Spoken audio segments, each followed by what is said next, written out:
जय हिंद दोस्तों। क्या आपको समीकरण समझ में नहीं आता है तो आप ध्यान दीजिए। आज का क्लास बहुत ही इम्पोर्टेंट होने वाला है। तो चलिए हम बिना समय वेस्ट किए हम लोग डायरेक्ट अपने पॉइंट पर आते हैं। जैसा कि आप देख सकते हैं समीकरण समीकरण को इंग्लिश में इक्वेशन कहा जाता है। समीकरण किसे कहते हैं? जिस कथन में दो गणितीय पक्ष बराबर हो उसे हम समीकरण कहते हैं। समीकरण का उद्देश्य होता है कि अज्ञात मान का पता लगाना। उसके बाद यह समीकरण के मुख्य भाग। समीकरण के मुख्य रूप से तीन भाग होते हैं। पहला होता है वेरिएबल, जिसको चर कहा जाता है, एक्स वाई ए आदि। उसके बाद होता है कांस्टेंट यानी अचर, स्थिर संख्या 2, 5, 10 ये अचर कहलाते हैं। उसके बाद आता है इक्वल साइन, यानी समीकरण में बराबर का चिन्ह रहता है। समीकरण हल करने के कुछ नियम। तो चलिए हम एक सवाल देखते हैं, आपका कॉन्सेप्ट क्लियर हो जाएगा। जैसा कि आप यहाँ देख सकते हैं x + 5 = 10। x जो है ये चर है, यानी ये क्या है, वेरिएबल है। और इसी का मान, इसी का वैल्यू हमें पता लगाना है कि यहाँ कौन सी संख्या होगी।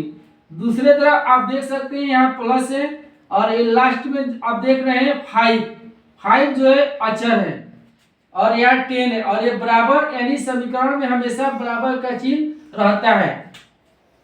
तो इसको हम बनाएंगे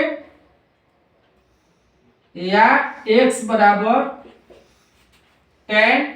अब देखिए नियम यह है कि अगर संख्या दूसरे तरफ पक्षांतर होगी तो उसके साइन में परिवर्तन हो जाएगा।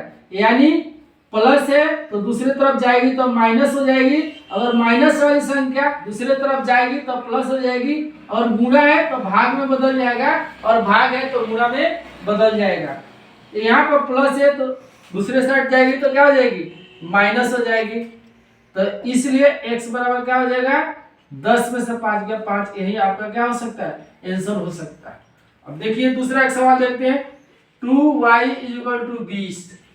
अब ये y का हमें मान पता लगाना है। इधर लिख सकते हैं, इसलिए y बराबर 20 उसी तरह से रहेगा और 2 इसमें गुणा है तो y का मान निकालेंगे तो गुणा किसमें बदल जाएगा, भाग में बदल जाएगा तो 2 हो जाएगा। तो 10 गुना 20, इसलिए y बराबर क्या हो गया, 10 हो जाएगा। तो मैं समझता हूं ये सवाल आप लोगों को जरूर समझ में आया होगा और आपका कंसेप्ट अगर क्लियर है तो आप कठिन से कठिन भी सवाल सॉल्व कर सकते हैं। मैं समझता हूं कि ये वीडियो आप लोगों के लिए काफी हेल्पफुल होगी। आज के लिए इतना ही, बहुत बहुत धन्यवाद। Thank you so much.